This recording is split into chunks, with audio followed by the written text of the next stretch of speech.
Thank you.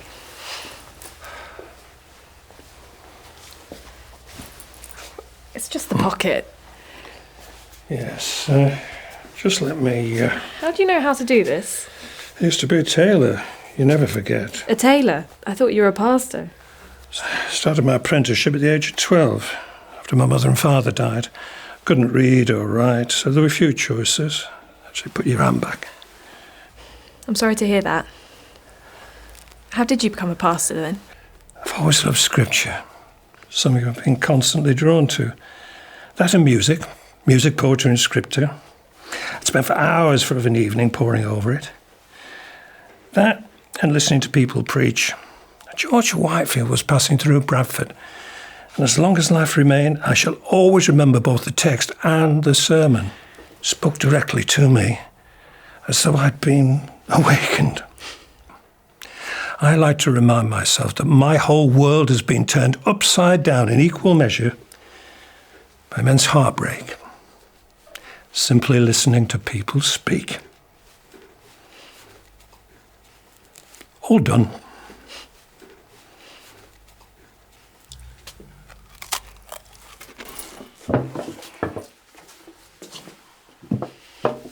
Can you tell me more about your story?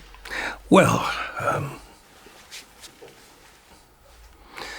I was drawn into the Baptist family by Mr. William Crabtree and Mr. James Hartley, who encouraged and mentored me. And after a few years, I did sermons in public. It's a wonderful thing to share something so immensely important to you with others, and for them to see and acknowledge it. Being seen, understood, listened to. Nothing else comes close. I met Mary after I'd been preaching. She came up to me and thanked me for my sermon. I was, uncharacteristically, lost for words. We married in 1758 in that church where we'd first met. I moved to Wainsgate 6 years later. I'd been preaching at the church at Wainsgate every other week, and it soon became more regular. And although we had little choice in the matter, it made sense to move there. And when I heard that the people of the church had unanimously voted for me to hire me as their pastor, well, I knew I'd made the right choice. I just can't put into words what that felt like. People began to travel to hear me preach. I have difficulty in describing what that felt like. So I put those sentiments in songs and poems. Music explains things so much better than words do. But it was difficult. Neither mine nor Mary's families came from money, and the people of the village couldn't pay. So my wages came as potatoes and other things that they had grown. We managed until we started having children. Then it became really tough, not knowing where or how we'd survive. But we did, and thrived there. And we wanted other people from the village to thrive too. Education is of utmost importance, but more important is the access to education. We began by welcoming several young men into our home, a sort of homegrown apprenticeship.